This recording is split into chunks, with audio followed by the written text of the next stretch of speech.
Who's that demented, dopey, shadowy dude? A dark shadow in your window at night. A slimy sleazeball with an ATM up his ass.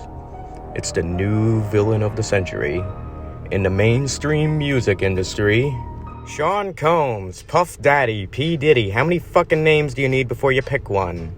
We're really indecisive here. Unfortunately, it is 2024, and Diddy is no longer that mainstream music man as we used to know him. Instead, today, he is referred to as the mainstream molester man. He can add a new alias to his repertoire of various stage names. And I decided that this is something as pathetic as a pathetically stupid villain from a much-hated comic book series.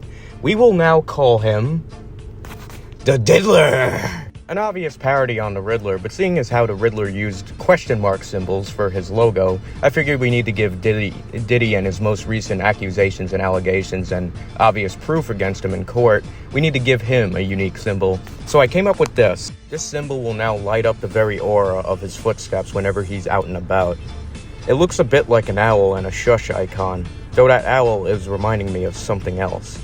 Now, don't be a perv, I was thinking about a hot dog stand. Whenever I think of people who are charged with crimes such as these, I believe they are some of the most pathetic individuals on this earth. But there's still a fan base for them that's just not really getting the point. This isn't a shameless cash grab from one accuser. This has the feds involved, and they raided his fucking home. That's some serious ass shit. Who knows what the hell he could have had at this home? That the fucking feds had to come in with tanks and the SWAT team and raid his fucking house. As I was looking for photos and various pieces of media of the Diddler whilst reading and researching, just this tense look in his eyes that he just has. He doesn't smile enough. In fact, it's almost like his facial expression, like 90% of the time in photos, is the face you make when you really need to shit, but at the same time you want to look super cool while you really need to shit.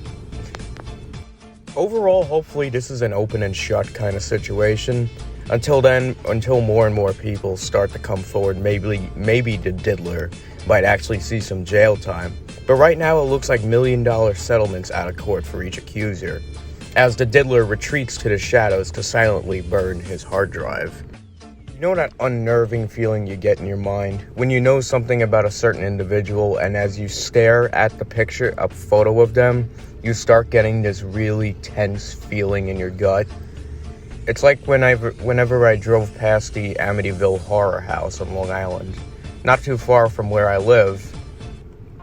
It's like, I know people moved in there, I know people have restored the house, and I know there's a whole new family living there, but knowing what went on about 50 years ago inside that house still gives me some chills. So looking at photos of Diddy himself is the kind of feeling of someone who's like right behind you, like way too close, and you can feel them breathing down your neck with extreme wheezy sounding asthma. Brings a whole new relevance to that one small South Park joke they made in 2006 with Satan's comeback party. He did it. Damn it, what didn't Diddy do?